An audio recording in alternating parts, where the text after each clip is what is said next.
You didn't end up here by mistake. I'm not saying the universe pushed you into this moment or that some grand destiny brought you to this exact second. It's quieter than that. Sometimes you scroll because your mind is restless, because something inside you feels slightly out of place, and then a message appears that doesn't demand your attention but feels strangely familiar, almost like a soft tap on the door of your awareness. If you're still here, maybe a part of you is tired of the noise and is looking for a pause, a space where something honest can rise without being rushed. Not a sign, not a revelation. Just a small moment of alignment where your inner world and the outer world meet for a breath. And if that's happening right now, stay with it. Something in you might finally be ready to speak. Maybe you've felt it for a while now. That quiet discomfort you can't quite name. Not pain, not sadness, just a subtle heaviness that follows you through your days. You wake up, move through familiar routines, show up for the same people, but something in you feels slightly disconnected from all of it, as if you're watching your own life through a thin layer of glass.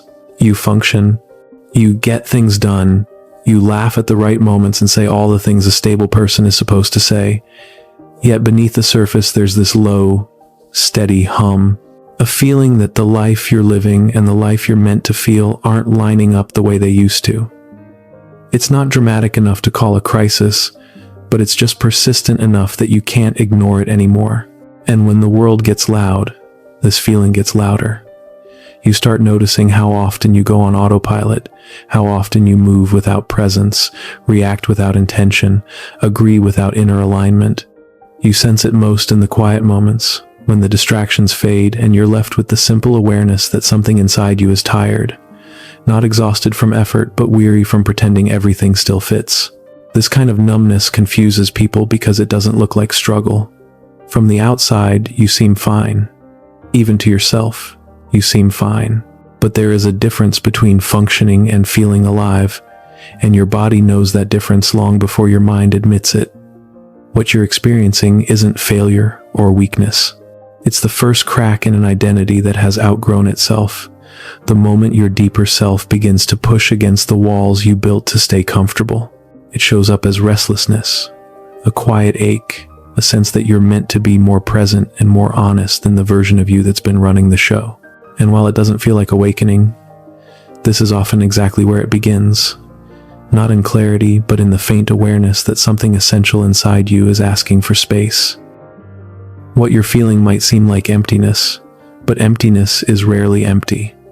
It is often a doorway that appears when the structures holding your old identity begin to loosen.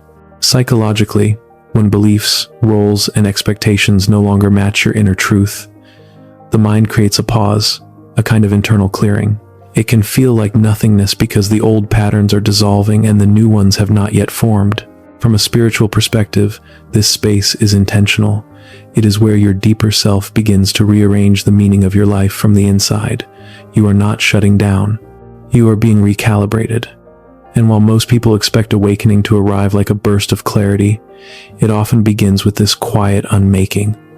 The numbness is simply your system stepping out of automatic performance. It is the silence that follows when the noise of who you thought you were finally runs out of momentum. There is a reason so many people describe this phase as confusing. The mind is used to solving problems through logic and action. But this stage isn't a problem to solve. It is an unfolding. It asks you to sit inside the gap between identities without rushing to fill it with distractions or quick answers. This is why the discomfort feels strangely clean, almost peaceful beneath the uncertainty. Something in you knows that what is falling away is not your life, but the version of you that has been living it on behalf of old expectations. The insight that matters here is simple but rarely understood. The void is not the end of meaning. It is the clearing that allows new meaning to take shape. When life feels flat and hollow, it is often because your soul refuses to keep repeating a story that no longer honors who you are becoming. And if you can stay present in that space long enough to feel it rather than fear it, you will notice something subtle. The emptiness is not empty at all. It is full of the beginnings of a truth that is finally ready to rise. I once knew someone who lived a life that looked perfectly aligned from the outside. She had a stable job, friends who adored her, routines that made sense, and a future that seemed predictable in a comforting way. Nothing dramatic was wrong, yet she carried a quiet tension in her chest that she could never quite explain. It wasn't sadness. It wasn't fear. It was more like a subtle misalignment, as if every day she stepped a few degrees away from herself without noticing. One morning, while getting ready for another ordinary day, she caught her reflection in the mirror and felt a strange stillness. Not a breakdown, not an epiphany, just a moment where she saw herself without the usual filters. She realized that so many of her choices had been shaped by expectations she never consciously agreed to. The life she built was functional, respectable, and entirely disconnected from the parts of her that mattered most. Nothing in that moment was loud. She didn't quit her job on the spot or announce a life overhaul. Instead, she simply sat on the edge of her bed and let the truth settle. The discomfort she had been carrying for years wasn't a sign of failure. It was the quiet resistance of a self she had ignored. In the days that followed, nothing changed on the surface, but everything changed in the way she paid attention. She began noticing the small places where she abandoned herself and the subtle moments where she felt most alive. That single quiet morning became the doorway, not to a new life instantly, but to a deeper honesty with herself. And like many awakenings, it didn't begin with clarity. It began with the recognition that the story she had been living no longer matched the person she was becoming.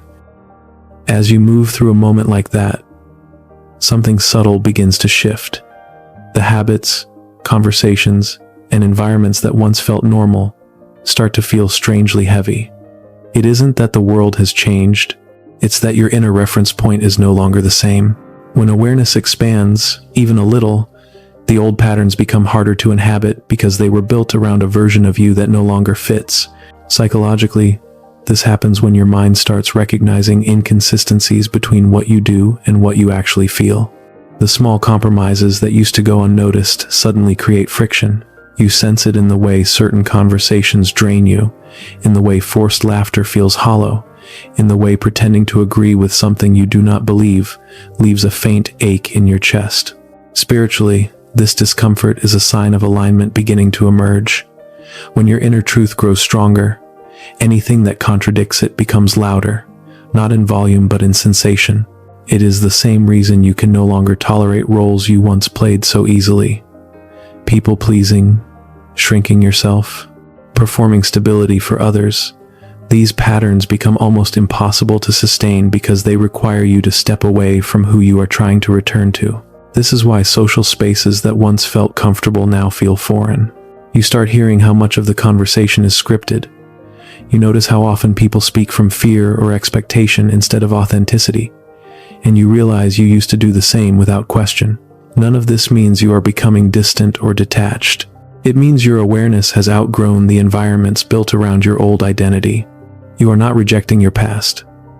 You are simply no longer willing to abandon yourself to maintain it. The discomfort is not punishment. It is guidance. It is your deeper self tugging at the edges of your life, asking you to stop squeezing into stories that were never designed for who you are becoming.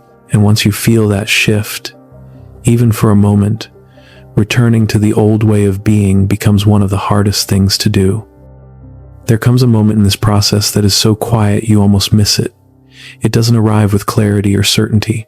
It feels more like a gentle click somewhere inside you, a small recognition that the way you have been moving through the world is no longer the only way available.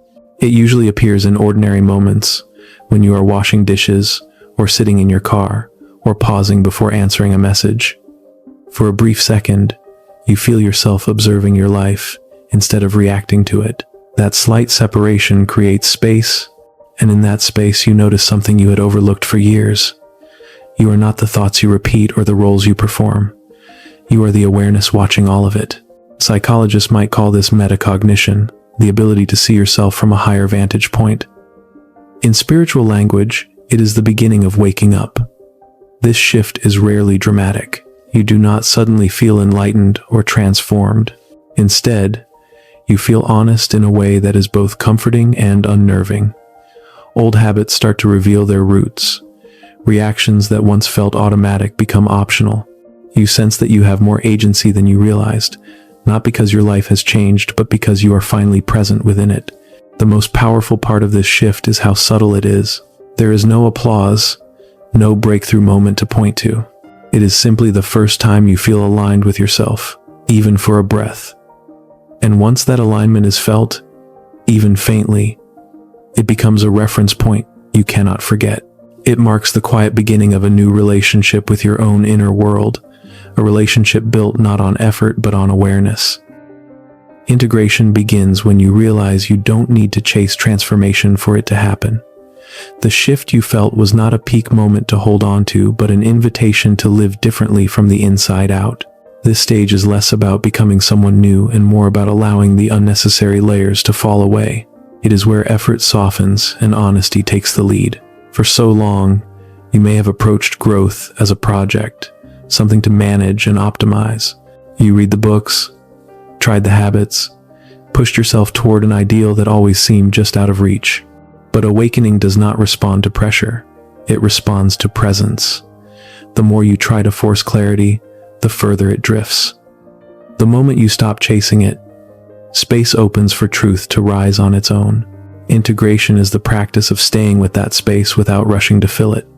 You begin noticing your inner signals with more sensitivity, the subtle tightening when you ignore your needs, the quiet relief when you speak honestly, the lightness that appears when you stop performing and simply allow yourself to exist as you are. These small recognitions accumulate and start shaping your choices without dramatic effort. Instead of asking how to fix yourself, you start asking what feels true. Instead of trying to become more, you begin remembering what has always been there. And slowly, the distance between who you are and how you live begins to close. This is where awakening becomes real, not in a single moment of insight, but in the gentle alignment of your inner world with your outer actions. Nothing about your life needs to be perfect for this to happen. You only need to be willing to stay present long enough to hear the quiet guidance rising from within. If something in this message touched a place you usually keep quiet, let it stay with you for a moment. You don't need to rush toward an answer or turn this into another task on your healing list. Just notice what feels true right now. Notice what softened, what opened, what shifted even slightly. These small movements matter more than you think. And if you feel called to, leave a single word in the comments. Not a story, not an explanation, just one word that captures where you are in this moment. Someone else might see it and recognize themselves in it, and that recognition alone can be a kind of medicine. If this space feels supportive, stay connected. There is more to explore, and each conversation is another step into the quiet clarity already forming inside you.